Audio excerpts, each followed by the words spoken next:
হঠাৎ সামাজিক যোগাযোগ মাধ্যমে ভাইরাল অদ্ভুত প্রাণী সান্ডা।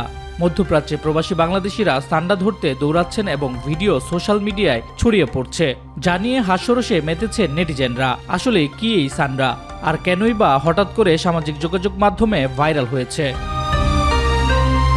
সান্ডা আসলে একটি টিকটিকি জাতীয় সরীসৃপ, যার বৈজ্ঞানিক নাম ইউরোমাস্টিক্স। এটি দেখতে গুইসাপের মতো হলেও তুলনামূলকভাবে ছোট এবং মোটা, এবং এর খাঁজযুক্ত লেজ আত্মরক্ষার কাজে ব্যবহৃত হয়। মূলত আফ্রিকান এবং মধ্যপ্রাচ্যের মরু অঞ্চলে বসবাসকারী এই প্রাণীটি তৃণভোজী, যা আরবে ব্যাপক জনপ্রিয় খাবার।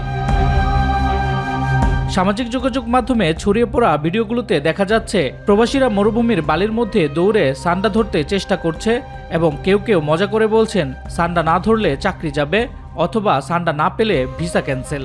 এই ভিডিও ও মিমগুলো বাংলাদেশের সোশ্যাল মিডিয়াতে ব্যাপকভাবে ছড়িয়ে পড়ছে, এবং সান্ডা এক ধরনের সাংস্কৃতিক ট্রেন্ডে পরিণত হয়েছে।